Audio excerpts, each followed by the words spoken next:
was no more than a hulking mass of iron.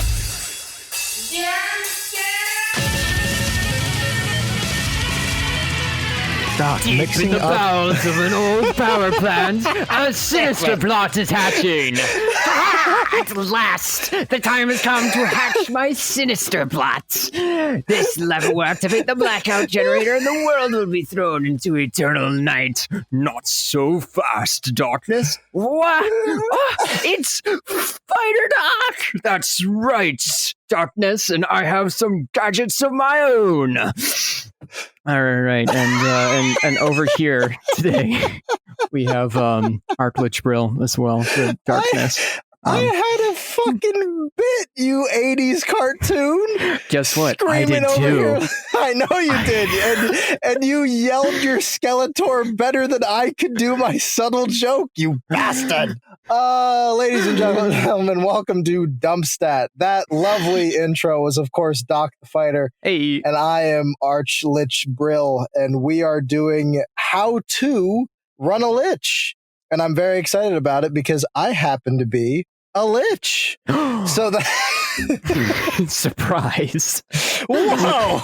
Just surprise Pikachu. Big reveal. big plot twist. Everybody's going, what? The guy who screams that he's a Lich every episode? What? No way. No one saw it coming. Oh, absolutely. And I want to get this out up front before we get comments. This episode of How to Run a Lich is going to be your basics and mechanics. This is not going to be your lore dive. That is probably coming next episode, I believe. I think we're doing a part 2 to this. Yeah, we looked at that and decided, we could kind of skimp over everything and fit it into one episode, but that would be a disservice. So I think we're going to go over the mechanics first, and then we're going to go into but how do you do this? Not just mechanically, but how do you do this from an aesthetic point of view? Right. How do you do this as a DM? This is a helpful guide for DMs. Mm-hmm. So if you were hoping for a Sidorak or talks about Orcus or the god Vecna or anything Critical Role related, I think all of that will be coming down the road next episode. Mm-hmm. And you can guys just focus in on that and hope for that. We are excited, though, to do this up top. So, Doc, you have questions for me. I do. As I am a great and powerful Lich, and we are talking about my kind. Yeah. So, top of the ticket, what do you got for me? Yeah, so I'm going to admit, and in all of the Dungeons & Dragons that I've played, I've never run a Lich before. I know about them, right? I know, the stat blocks and everything like that, but I don't know all the nitty gritty bits. So hopefully you can bestow your ancient knowledge on me and I can use that to defeat you in the future. But first, damn it. Let's just ask the question. What are you? What is a Lich? What is a Lich? Let's just answer this in the basic form first. Okay. So at the most basic premise, a Lich is a spellcaster who figured out, whether through a god or through just learning experience from themselves or another Lich, they got the recipe to a certain form of immortality.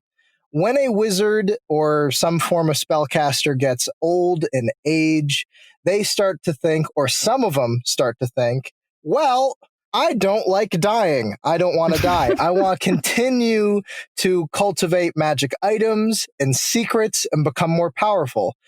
It's sort of the big test of a wizard on whether when they get towards that last bit of their life, the last sands in the hourglass, what do they choose?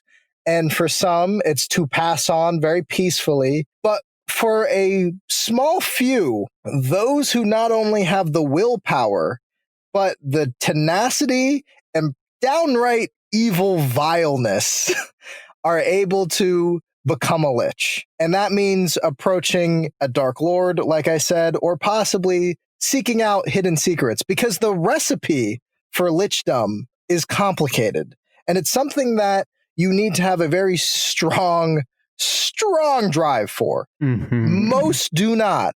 most people don't have the stuff to go batshit crazy and live for eons and get the secret recipe for lichdom. Yeah. Now, lichdom can also happen to all races, essentially. You are a medium undead, but liches are a template to a certain extent. Mm-hmm. A cloud giant to a human to a gnome can all be liches. A lich is just a spellcaster who said, "Fuck death, my dude. Let me talk to Orcus." That is a lich. And that also can extend, we're not going to get into them, but that can extend to some of the stranger races you might not think have a form of lichdom. Sure. For instance, mind flayers, the Alhoon, and that Illith Lich or whatever. Illithalich. Illithalich. Yeah. Okay, they are a form of lich when a mind flayer leaves a colony, becomes a lich, or a Draco Lich, a Dragon Lich, even a Death Tyrant, which is a beholder who becomes a form of undead lich. Lichdom comes in all types and affects all people. It's a secret recipe for undeath. Now, this form of undeath means that you keep your mind and soul intact as your body withers away for a long time. Liches are things that have lived for eons. Yeah. And how they do that is through the form of a phylactery. And I think people nowadays, when they hear about an evil wizard who puts their soul into an item, they think Lord Voldemort. And good for them. Yep. That makes sense. This is closer to something of a little wooden box traditionally that the lich puts their mind, consciousness, and soul into. And to keep up their preservation of their body and their powers, they need to constantly be putting souls into that box. Now, how to get a phylactery and how to put your soul into a box is complicated, and again, it's related to Grandma's secret recipe. Yeah. Wizards of the Coast has made sure that we're not going to just give out Grandma's secret recipe. Yep. However, those who want the Krabby Patty secret formula and want to become a lich, that is also a lovely idea for a player, a wizard, to go out on that awesome adventure. Lichdom is a fun thing to try to pursue as a player. Yeah, absolutely. But the long story short is it's your undead wizard who lives for fucking ever. And that means this template, and I am going to call it a template a lot because of the possibilities you have with that. Mm-hmm. No lich is really going to be the same as the other lich. I know we all think of the same horned king, black cauldron, undead zombie looking dude with the red robes and the crown. I get that. You can do a lot. You could go anywhere, and later on, we're going to get into the actual aesthetics of a lich. Mm-hmm. But as of right now, your basic lich is this soul powerful undead wizard who has unlocked the secrets of undeath, who needs souls to be sacrificed for him to continue, and has a form of death and resurrection. If you kill a lich's body, but do not destroy his phylactery, that lich is coming back. Moreover, they live a very solitude existence and a abode that they have made for themselves that usually relates to somewhere they were in life, whether that's a big temple of some kind, an abandoned graveyard, some form of like library of ancient secrets. And of course, being that they're wizards, they collect secrets and magical items. So killing a lich could be great for an adventurer, but goddamn is it hard. Yeah, I'm looking at it right now from some scrying, quote unquote, through D&D Beyond, and here's what I'm seeing, right? Hit points, 135, a lot, but not a ton. 17 hit armor class, again, a decent amount, but not a lot. But you've got damage resistance to cold, lightning, necrotic, immunity to poison, non-magical basic attacks like bludgeoning, piercing, slicing, and they can't be charmed, exhausted, frightened, paralyzed, or poisoned. Plus, they also have true sight for 120 feet. That's like all of the things. Yeah, it's pretty much all the things. Yeah. So going up against the Lich, not an easy thing to do, especially with all those spells and everything. it's definitely a challenge. But I wanted to ask you. Yes. I think the one thing that is probably the most intimidating when you have someone who's like, hey, I want to become a Lich and I want to be the Lich and be the Lich against the party, right? There's a big list of spells and spells can be intimidating. So, not for any personal gain whatsoever, Mr. Brill Lich, but what are your picks for spells in being a Lich? So I think one of the best parts about a Lich, especially when you're DMing one, by the way, I should mention, I know I'm just going to step back because you had that lovely laundry list of shit that comes along with a Lich. Liches are challenge rating 21, most likely challenge rating 22 with their actual lair. So this is for high level play. I suggest if you're a DM and you're like, I want to throw a Lich at them, make it a weird quest giver or some kind of strange patron of the party. Do not let your level 3 party fight of Lich. I've seen that. It's not a good idea. Yeah. But that being said, you mentioned the spells. So there are a lot of spells, and part of a Lich is the fact that a DM could play around with what spells that Lich would know. Yeah. If it's a spellcaster and it's a template, and that is, let's say the Lich is some form of, maybe a long time ago, it was a wizard, but it was a wizard for storms and lightning. Again, you might go to Xanathar's Guide and say, I want these spells to flavor it. So there's always going to be flavoring.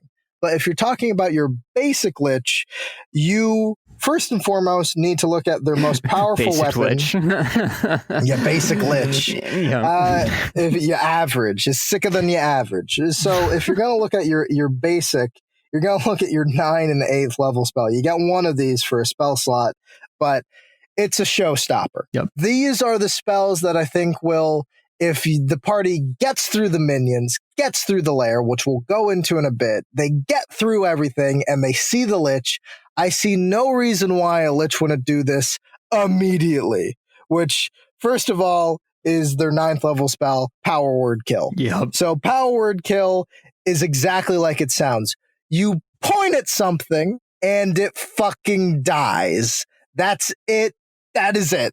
Yep. And if you are a party member or a player and you travel through what seems to be a huge labyrinth of a giant tower, and there's minions and ghosts and undead and zombies and demons trapped for eons, you're fighting your way through. You get to the main chamber. You see the Lich. He rises from his throne. You think, yeah, I'm going to hit that guy. You run up. He puts a finger to your forehead and you're dead. Yep. That's rough. Yeah. That is very, very rough. It's a word they utter. Yep. So it doesn't have to be pointing. I always like the pointing because that's, it makes more fun. Yeah, I was trying to say, you're sitting over there waving your finger around, and I'm kind of like over here, like, dude, like muzzle control. Come on, Yeah. easy there. So, I mean, the basics of the spell is you utter a word of power that can compel one creature you see within range to die instantly. If the creature you choose... you mind dying? You mind just laying down for me? If the creature you choose has 100 hit points or fewer, it dies. Otherwise, the spell has no effect. So, who would that work on? Well, immediately, wizards. That would most likely... other wizards. Which is also probably a Lich's MO. A Lich is a powerful spellcaster. To make sure that there's no counter spells or no people that could perhaps get past their amazing walls of special spells or something, you have to be able to really, really think as a Lich. You are a intelligent, ancient wizard, and you probably don't want another fucking wizard coming in here and messing your whole shtick up. You don't want them taking grandma's secret recipe, not the Krabby Patty secret formula. You don't want them taking your magic items or all your research. Nope. Who's this new kid? Zap, zap, zap. So, sorry, I just had a moment. No, you're good. You're getting excited by this. I've seen the bodies you've racked up. I've seen your morgue. Oh, God. Then if you go down a little bit, you're going to see your 8th level, which is going to be Dominate Monster, Power Word Stun, exactly like Power Word Kill, only you stun them. So immediately as a DM, you have these high level tools that are really, really fun. Now, I'm going to jump around the list a little bit. Going down, we also have something that I love to use. Okay, DMs. I know it's only a second level, but think about it. Invisibility. Yep. You have true sight. They come into your little area. It's invisible. I'm just saying, higher level players are going to be able to spot it.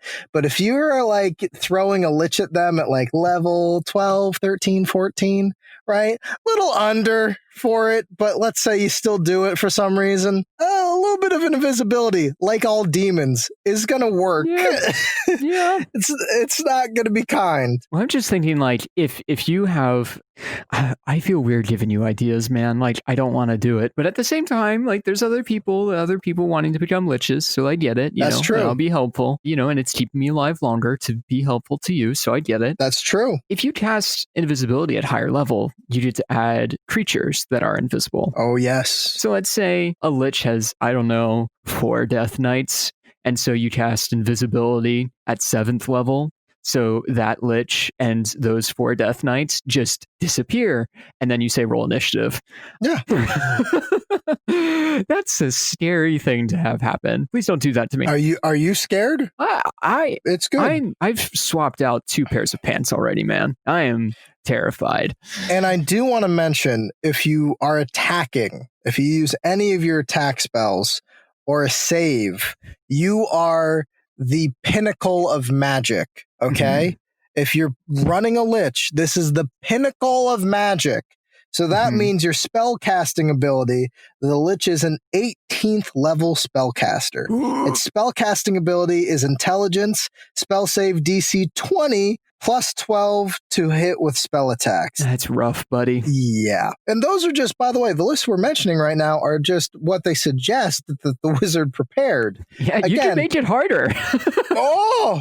You could. Like for me, I think imprisonment, level 9 imprisonment is also something that I think a lich would absolutely use. I think that makes total sense for how they made a phylactery to begin with.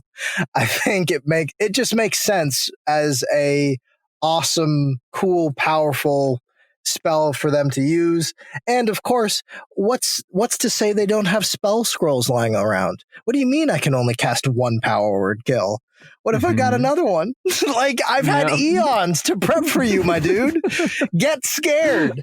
And then, of course, you have your classic Finger of Death, Disintegrate, Cloud Kill, Blight, But the rest of them, of course, you're looking at it and you're like, holy shit, he's armed to the teeth. And that's the whole point, is that you are the best a spellcaster can be. You're as far as a wizard goes, and it's a lich, and that's terrifying. And not to mention, you also have escape routes. Plane shift, hell yeah, and dimension door. You have ways to get out of there. You have ways that if you're on your back foot, you can dip, which is kind of funny considering the fact, even if they kill you, your phylactery, if you're a healthy lich, will make sure that you're going to have a body in 3 days? 2 days? Something like that, like something real quick. So that to me is, maybe it's like a week. I should probably look that up. But what I'm getting at is the phylactery will make sure that you will come back no matter what, as long as you're feeding it. And especially if your phylactery has, for whatever reason, been damaged by the party, and you need to get away to repair it, or you need to get away to build a new one, you have those spells so that you can get away, and then you can focus, for some time on rebuilding that phylactery so that you can come back and fight the party again. Like, that's kind of a cool plot hook when you have those sorts of exit plans in place. Oh, absolutely. And you would. You are an ancient wizard. This isn't a zombie. And I know some people look at a lich and they see the rotting flesh and they go, yay, zombie. This is a very intelligence of 20, mind you, a very intelligent, horrible monster. It is a template of a spellcaster corrupted. So the idea that they don't have contingency plans or ideas, or, I mean, just in their, we're not talking about the lair yet. We're talking about just in their inner sanctum where they hang out in like their boss room. who's to say they don't have guards, spell scrolls, magic items, just all these different ideas? If I get attacked in my study, I'm going to make sure that I put you in the fucking ground. Yep. And also spells like Animate Dead, of course. They have Fireball, naturally, for that big explosion. And, of course, everybody's bane, Counterspell. Counterspell back and forths are fun. Counterspell is the reverse Uno card of spells. You say no you, and then they say no you, and then you say no you, and eventually one of you is going to run out. But here's the thing, I think you'll run out before a Lich. That's my opinion. So I just look at all these spells that you just have in your back pocket, I should say. This is a beginner set. You can do way, way more as a DM. You can swap things out. These are just prepared spells that, a wizard would normally have. But it could be anything. Prepare something else. Something that you said that made me think of this is that you're a lich. You are an ancient, crazy, intelligent, corrupted evil. Then you're going to have methods and ideas for getting out of situations and getting yourself into situations that you're highly prepared for.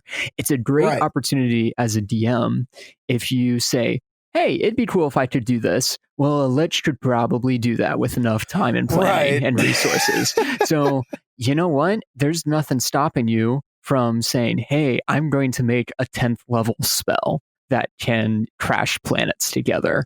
Go for it, right? Make something that's that insane and just make it, right? And figure out a way to build it and make it part of your Lich. You're a ancient evil, so go for it. You are eons old. And that's the thing that I want DMs to really notice. This is your biggest big bad. I think Liches, for one thing or another, I don't know why, but I think people look to dragons or people look to mind flayers or something along those lines. Tarrasque. Oh, yeah. They look to these like other big entities like, I'm going to finish you off. But here's the thing. If you want what D&D is at its best, which in my opinion, D&D at its best is magic. I think magic and spells is some of the best D&D can do. It is some of the most creative you can have. I think players who go for crazy magic solutions are some of the most creative Looney Tune fucks I've ever met. And they're also some of my favorite people. For me, when I look at a spellcaster, I think that is a lot of fun and that they're creative and they're intelligent and they know what they're doing. They study. This is a studious thing. Now, imagine that to its top, to the top of its game, as strong as it goes, nothing higher up. That to me, when I see that or I think about that, my immediate brain goes to 1,000 possibilities. Why can't a Lich spend, I don't know, a couple thousand years on its infinite fucking life to, I don't know, make that 10th level spell? Or even worse, the classic one, of course, is a Sidorak, Tomb of Horrors, Tomb of Annihilation, making dungeons to destroy adventurers to get souls. That is a classic Lich move. Why not? A Lich is trying to have souls to maintain its long life so it can continue living. Well, why is it living? What is it pursuing? Some Liches might just not want to die, and that's totally fine. Sure, yeah. But I bet they're doing other shit too. They want to be the best. There is a certain... This is going to sound weird, but it's because I just finished The Last Dance. There's a certain level of Michael Jordan in a Lich. I'm serious. There is a certain level of, I want the next championship. I want to be the best. I want to prove that Merlin's a bitch and I am the strongest there is. That is 100% what a Lich is. Could you just imagine like a Lich with Bugs Bunny just being like, I want to be the Galactic Champions. Like, and welcome to the jam. Hey, what you gonna do? But a Lich is whatever that highest spellcaster is. I'm gonna nail that home because I want DMs to play with that.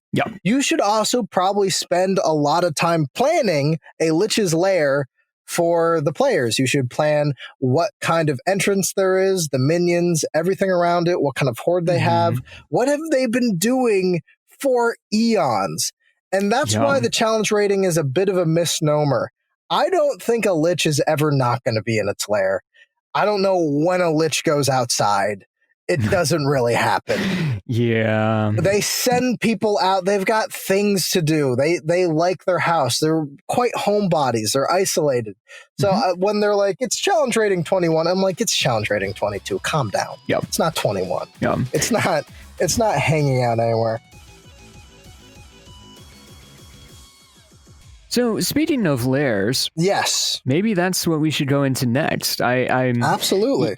You've shown me around the place, and you've got some nice Powerpuff Girl memorabilia, and also the Michael Jordan statue. I know you love Michael Jordan, but I'm a Bulls fan. Yeah, that's fair. What else? What is a lair, right? And why is that important to being a Lich? I think for the aesthetics of the Lich, the lair is almost half the battle, if not more so. I don't think that players will be scared of a Lich if they just roll up on a guy in a room. Wait, you mean your lava pits and spike traps and other maniacal things in your lair aren't just set pieces? They're absolutely not actual traps? They're for use. Oh, absolutely. Oh, okay. Absolutely. Stribble. If you listen close enough, you can hear some screaming. I thought that was just me after being... Okay, yeah. Oh, no, that's not just an echo, buddy. That's a gnomish family. So in regards to an actual lair, I think that a Lich's lair, a academy of black magic, a haunted ruin, a lonely tower, these are all suggestions that are given to you in a monster manual. And your actual lair is going to be a lot of the Lich's character on display. In my Vikings campaign, I had the players go through a dungeon that was formally invaded by my Lich. Basically, a Lich's lair without my Lich. Because I wanted to... Well, the Lich was essentially cursed to live under a mountain. But long ago, it had a lair, and had multiple lair spots that it would jump to.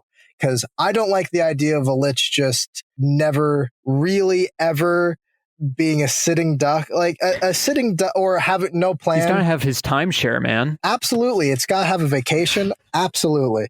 Got to go, up north, down south. You got it. Down to Florida, and Lich is old. It's got to go to Florida. Yes. That's such a very particular, you said that it was a fucking Snapple fact. Yeah, I'm going to send that to Snapple now and just tweet at them yo, Snapple fact. Lich has moved to Florida. Yes. We'll make sure that t-shirt gets out. But my lair that I had built my Lich was extremely vain. And I want him to be extremely, extremely, extremely arrogant. To the point where he's lived so long and he's killed so many things. What could fuck him up? Really, who could kill me? And of course, my players were like, a fatal flaw. But fun fact, he could back it up. So they were actually traveling through a part of his kind of treasure area that was full of traps and time warping magic. All this horrific shit. There was a giant monster in the basement. They were traveling through it, and I think a lot of the character of my Lich was able to land for these adventurers because they're traveling around his kind of treasure room area that's trapped. And it's all statues of him. It's all gold statues of him looking just glorious, and these elaborate paintings of him smiting people. It is absolutely just a circle jerk for this guy. And I, for one, was trying to make the air of he's arrogant. But when you make your Lich in your lair, you might say, well, he's more of a mad scientist or something like that. He's trying to manipulate and change people magically. So maybe you would have it more like a laboratory setting and have that gothic horror feel. Or maybe they're just this crazy bookworm. So you build this insane maze of a library. I think there's a lot that you can do, and the minions you put in the different parts of a lair are gonna kind of reflect what kind of lich we're dealing with. But there's going to be a lot of minions, and they're going to be high level. Yeah. So, what kind of minions are good, both in a sense of filling up your lair, but also a bodyguard? Because a lich by himself in a lair might be interesting, but I think that a lich needs a bodyguard. I mean, I've seen your guys walking around occasionally. I don't know what they are, like, but because they've got those crazy pink uniforms. Absolutely. Well, they can't take those off. It's grafted to their skin. But what I think you mentioned earlier, Death Knights work great. I, for one, always look at demons a little bit. The issue with, I think, devils is if you use a devil, and of course the difference between a demon and a devil is that demons are these massive hunger, savagery, craving monsters. They just rampage. They're chaotic evil. Most of them aren't that bright. They're just going to rip through things. And they have just disgusting physical features that are gross. A devil is trying to make a contract. A devil is trying to outwit you and steal your soul. I don't think if you're a lich and you've got your fucking soul in a box that you want a devil around, in my personal opinion. That to me feels like a conflict of interest. Unless you are 1,000% sure that that devil is definitely going to work under you and you have all the horrific chains on them for them never to get out, I think you should probably make sure to back off from the devils a bit. Don't dive too much into lawful evil types that will try to overthrow you. This is the Darth Sidious, Darth Vader. It's the Sith rule of two. If you have too many devils around, they're going to try to overthrow the Lich. That just makes sense. Sure. But demons work. I think a Balor demon, just this huge, powerful pit fiend type that's just basically controlled by the Lich through, let's say, a demon amulet or a demon gem, or maybe the Lich has a laundry list of demons that he knows the true names for, so he can control. Ooh. I think all of that is cool, and I think that works great. Yugoloths, in the same vein, I think work as well. But of course, you're going to try to go with undead. I think an undead horde kind of doesn't get as much credit, because if you're an adventuring party and you have to hack through just a fucking shit ton of zombies, over time, that's going to hurt. Oh, I was going to mention one more thing. Yeah. A vampire. I think a vampire being controlled by a lich or having to report to a lich is a fun second general to what a lich is. Yeah, I think that's a really cool idea. Yeah. And I agree with like the undead horde thing. On a basic action economy thing, let's say that your lich is just in a room and theoretically your players have to get through 3 lines of zombies in order to get to that lich before they even can, start casting spells at that lich. And that lich just sits in the back of the room casting magic missile, first at 9th level, then at 8th level, then at 7th level, and he just does magic missile on everybody, right? Those players are going to be dead. They're not going to get through the zombies. They're going to be dead via magic missile and 3 lines of zombies. Probably. Having a horde of monsters is actually a really effective option. Oh, for sure. At least for, killing your players. And when you're looking at minions, you should also think of what area am I in? Where is this lich located? And can I make undead of that thing? Which the answer is almost always yes. If you're up in the mountains and you're like, oh, what's up in the mountains? I don't know. An undead frost giant? Come on, dude. Yeah. You could do a lot with that. And I also think, I forgot to mention, but I should throw this in here. My favorite, Nothics, baby. I think Nothics are a perfect little pet for a lich. Nothics running around saying shit, trying to get information on the party to report back to their master is great. That's a really great idea, actually. Yeah, that's a fantastic idea. I even think like a hag's coven. Things that are magical, I kind of think would bend the knee a bit to a lich. But the issue is, of course, always making sure that they are somehow kept in check. I'm pretty sure a couple of a hag coven or a few hag covens would eventually go, hey, let's try to fucking get all that shit from the big guy. Yeah, it kind of like, honestly, a lich kind of reminds me of like Jeff Bezos, the CEO of an evil company. No, like, I mean, liches have accumulated all of this power and likely wealth and all of this stuff, and they're going to operate directly with like their board, right? They're going to operate with their vice presidents. They're going to operate with those guys, and then those guys are going to have their district managers and area managers who then work with the local gangs or the local outfits. And so like maybe having the goblins, like a goblin talking directly with the lich probably isn't a thing, but having like a hobgoblin chieftain might be a little bit more reasonable. Your challenge rating 11, 12, 13, 14s, those types are definitely going to be the ones directly reporting to a lich. Yep. A lowly bullywug will never speak to a lich. Yep. I think gnolls are also good minions. Just, a gnoll horde. A lich easily tells them that I am the Fang of Yanagu now, and they go, yep. Yep. They're not that bright. They're hyena people. Yep. And I think that when you're dealing with a lich, I think there's going to be a lot of people gunning for it. They have definitely killed adventurers in the past. Mm-hmm. So they know that. They've culminated a horde. So devils, hags, these lawful evil types that maybe want to overthrow a lich knows that not only is he probably the top dog magically in the area, but he's going to have these rivals that are going to try to overthrow him. Also, I forgot to mention this too, ghosts. You notice how I'm forgetting to mention a lot of different minions? Yeah, but ghosts, man. Ghost shadows. Yeah, man. Phantoms.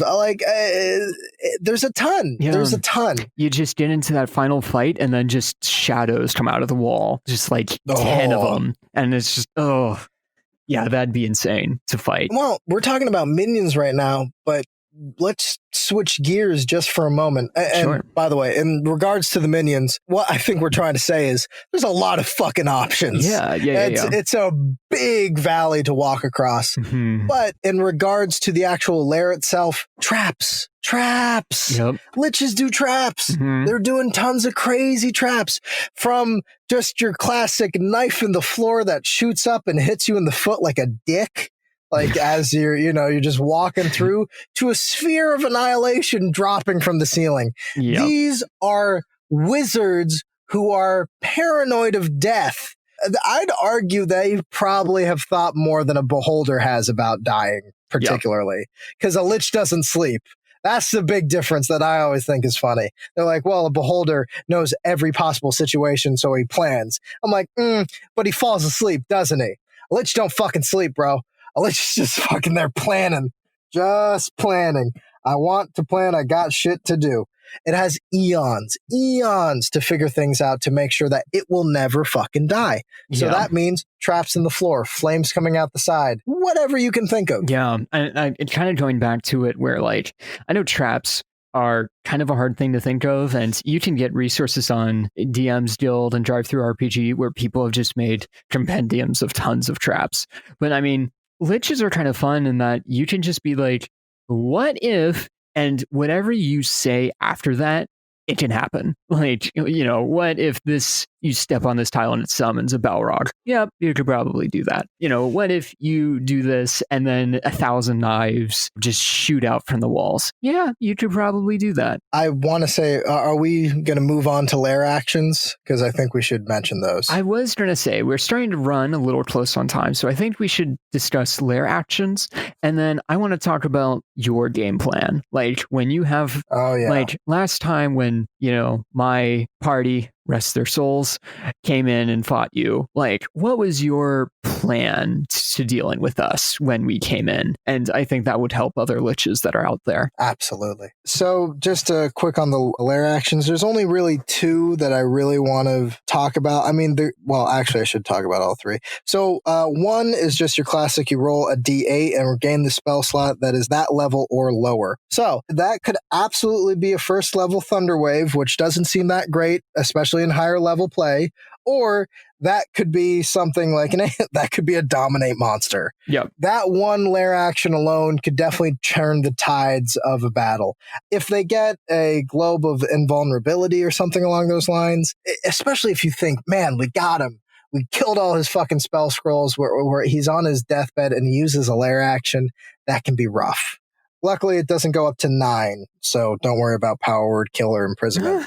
Right. Then, just lower, the Lich targets one creature that can see within 30 feet. A crackling cord of negative energy tethers the Lich to the target. Whenever the Lich takes some damage, the target makes a DC 18 Constitution saving throw. On a failed save, the Lich takes half the damage, rounded down. So, that is a lovely little tool to handle that pesky wizard if they somehow survived your power word kill. Yep. Because while the barbarian is hacking at you, he's also hacking at your wizard. Yep. And they are not going to have the Constitution saving throw. I can guarantee you that, those weak little nerds. And finally, again, with that ghost aesthetic, the Lich calls forth the spirits of creatures that have died in its lair, which is a lot, I'd imagine. These apparitions materialize and attack one creature that the Lich can see within 60 feet. That includes with True Sight, by the way. Oof. The target must succeed a DC 18 Constitution saving Oh no! or take. I'm looking at this. Oh god! Or be taking 52 Oh, God. 15d6 necrotic damage on a failed save, or half as much on a success. So, wowzers! That's up to 90 damage, folks. That is some nonsense. That is a deep cut. That is a very deep cut. I, for one, think that these Lair actions are definitely fun. And I love the aesthetic of the Lich kind of being like, fuck your spellcaster. I'm the only spellcaster here. Yeah. Like, I mean, it is like I'm the top dog, and then some nerdy fucking halfling with a spell book comes in, and your Lich opens up its massive spellbook tome and Right. it glares at him. Like, do you know what the trick is when you take somewhere between 15 to 90 points of necrotic damage? No? Well, you're about to. Yeah, you're about to shrivel up like a raisin. Yeah. Oh, God. I'm going to turn you into the scene from Indiana Jones and the Last Crusade. Like after he drinks the wrong Holy Grail. Yeah, you're going to look like that in half a minute. Yeah, that is true. I think Lair actions are fantastic tools for any legendary creature, especially a Lich. I think the Lair itself needs to be elaborate, powerful, have a massive amount of stuff, and aesthetically keep it in line of where your Lich is. If your Lich is on the moon, he's a moon man. If he's in the desert, he's a desert man. Yeah. And he probably has an army of mummies. There's a lot of ways for you to play it.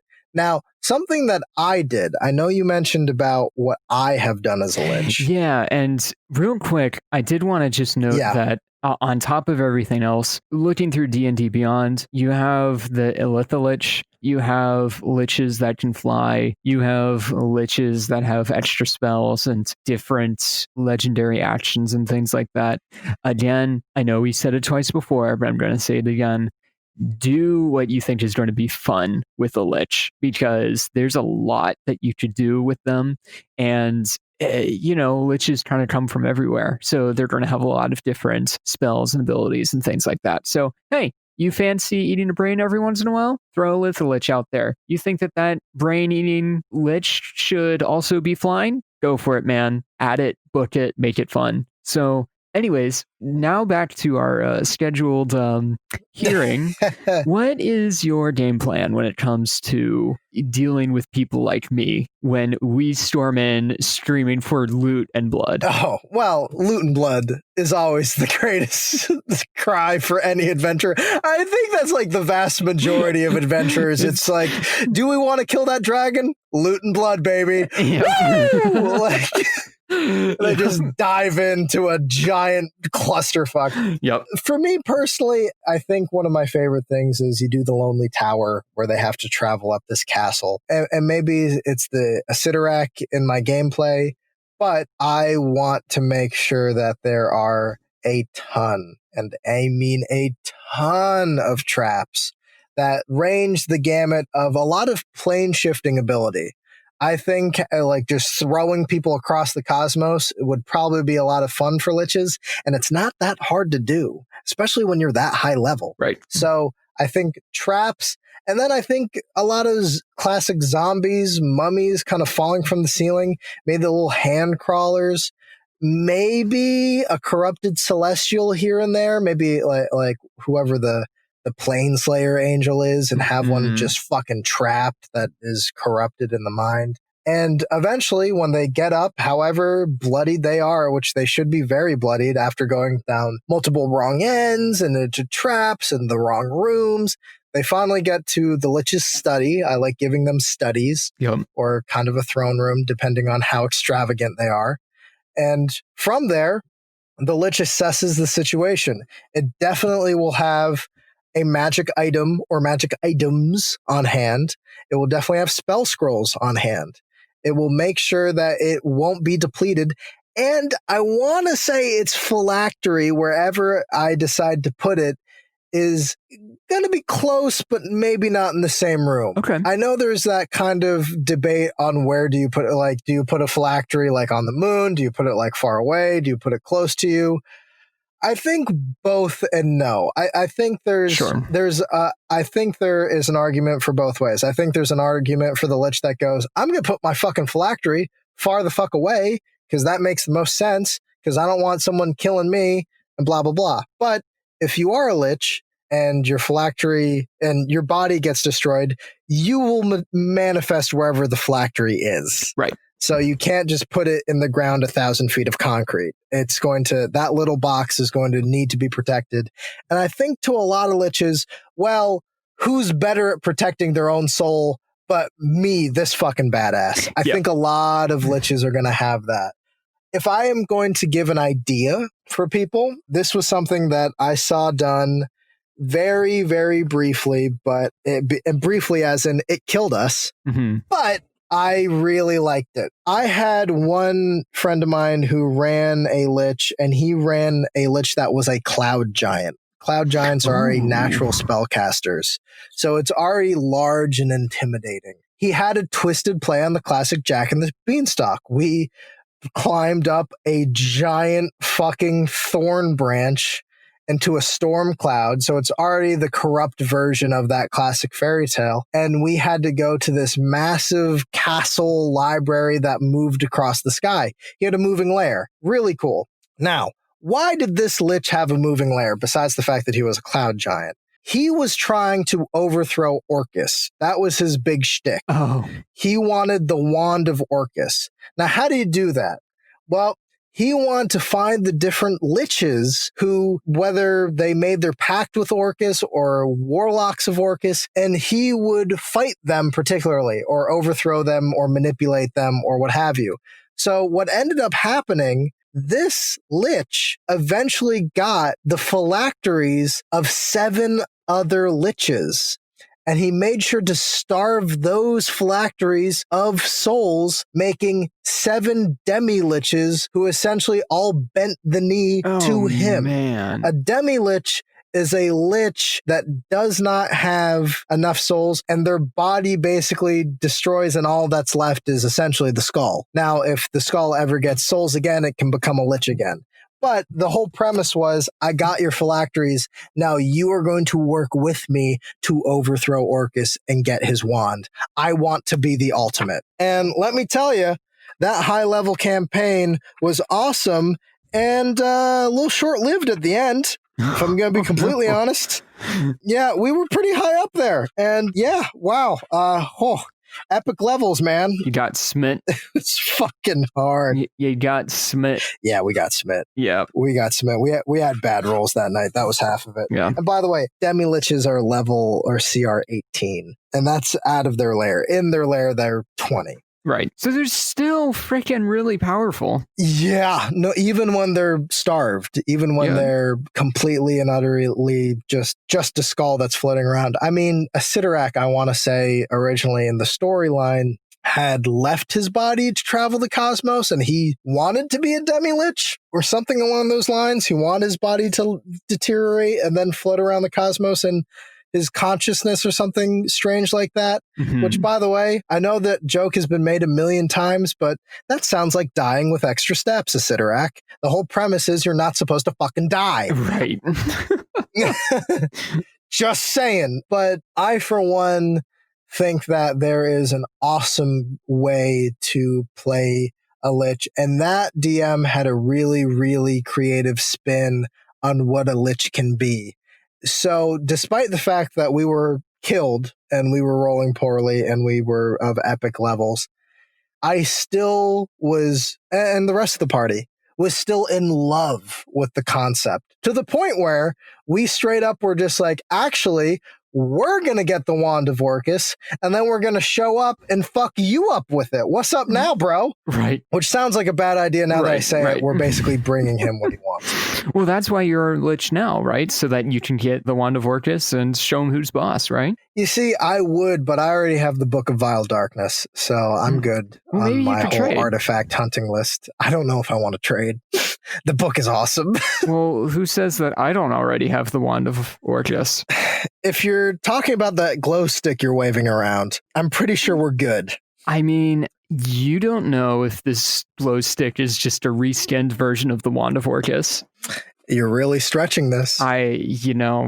Come get me. You know what? Actually, after this conversation, let's not do that. Yeah. I'm a bit higher than level 12. So that is going to be our first bit on mechanics and mechanics for a Lich. Our next part is going to be diving into the massive lore that is behind Liches, and that includes going through the different editions as well and seeing how Liches have kind of evolved, kind of haven't throughout what D&D has made.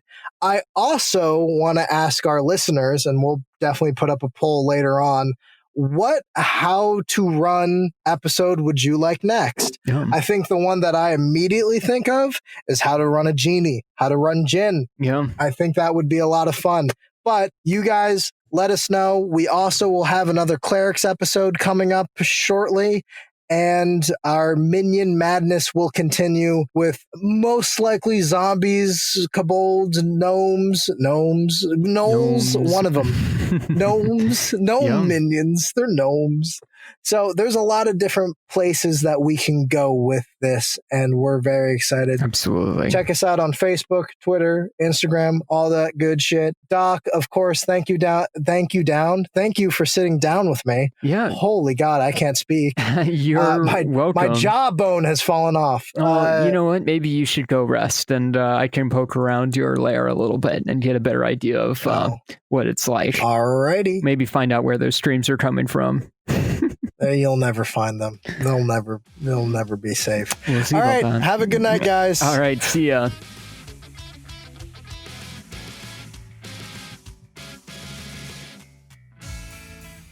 You've just been listening to DumpStat, a podcast presented by Horizon Kingdoms. Horizon Kingdoms is a Dungeons & Dragons 5th edition server that's free to play. Find us on Facebook, Twitter, and join up on Discord to join in on a new adventure. For more DumpStat, be sure to find us on your favorite podcast platform and subscribe.